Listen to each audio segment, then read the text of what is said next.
Okay, now question number 4 देखिए, इसमें अब कहीं भी आपका नाम, तो your main motto is what, to make first of all figure, that's good.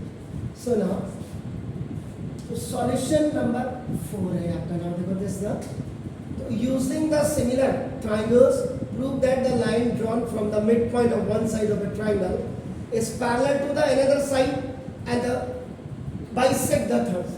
अगर आपके दिमाग में थोड़ा सा एक जो पढ़ा हुआ लाइन स्टेटमेंट्स अगर आपको आ रही होगी, तो ये 9th में आपने पढ़ा होगा, एंड 9th में अगर आपने पढ़ा होगा, एक्चुअल में that was a mid point theorem.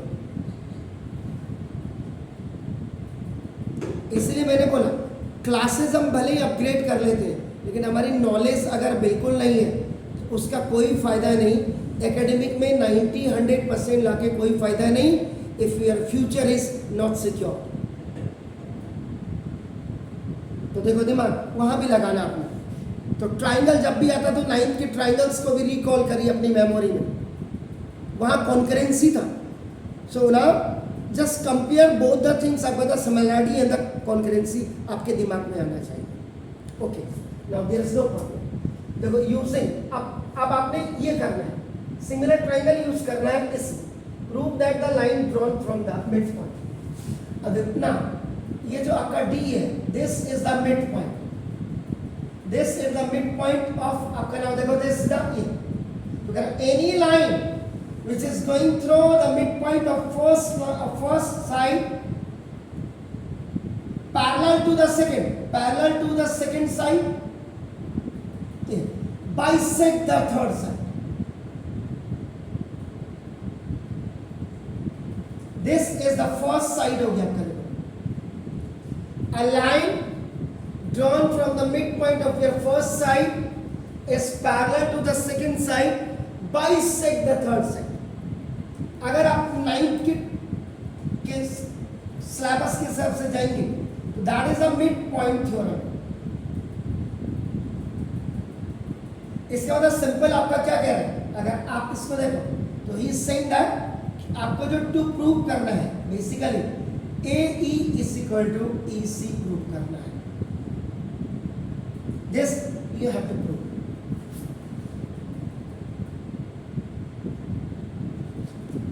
Directly आपका ना you can use the mid point theorem, लेकिन वहां 9th में, यहां नहीं.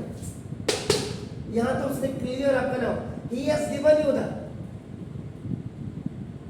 इंडिकेटेड ए यूजिंग आपका लिखा. आपको क्या है सिंपल, नो प्रॉब्लम, हमें कोई दिक्कत नहीं. अब आप देखो मैं कैलकुलेशन कर रहा हूं यूजिंग सिमिलर ट्राइंगल्स की आपकी प्रॉपर्टी, या यू कैन थ्योरम आपका यूज कर रहा हूं मैं आपका.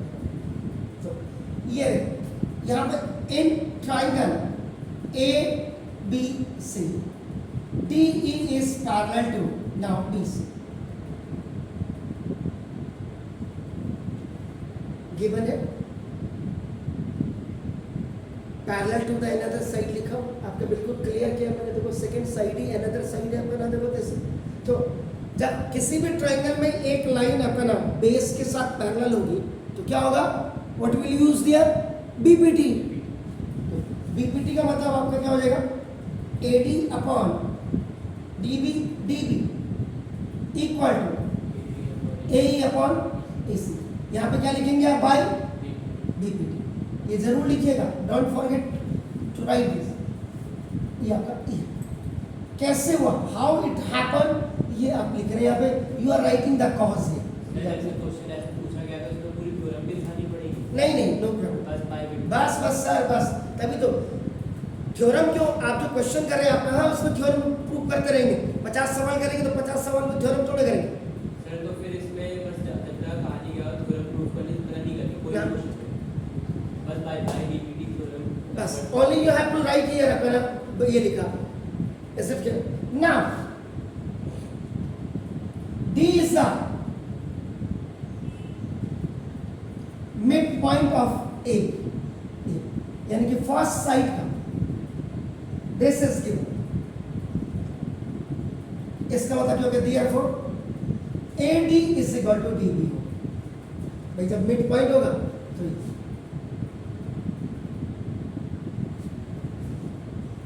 ये डबल कट मारने का मतलब है कि this length is equal to this length, आपका ये होगा ना, AD upon in place of DB now substitute in equation number 2. So in place of DB you are keeping here AD.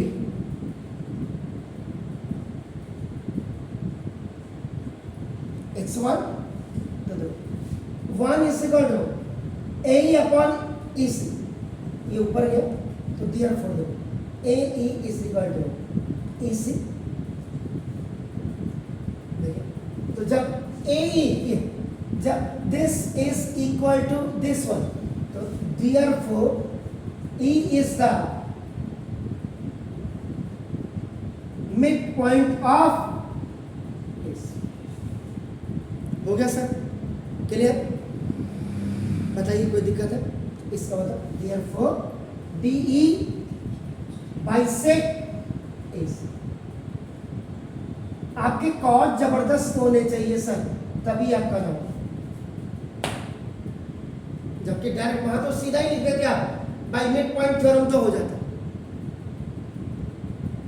लेकिन मिड पॉइंट थ्योरम में क्या है कि a line drawn parallel, a line drawn from a mid point of first side of a triangle is parallel to the another side will be bisect the third side, या mid point of the third side वो mid point आपको वो आपने लिखा है question number 2 subtract any question number 2। तो इसकी या DB की जगह में AD को सब्स्टिट्यूट कर दीजिए, मैंने ये सब्स्टिट्यूट इन इक्वेशन नंबर 2 1 क्लियर लिख देता हूँ इसके दो सब्स्टिट्यूट। अब आपको दिक्कत हो रही, substitute the value of DB is equal to AD in equation number 1, ये लीजिए सब।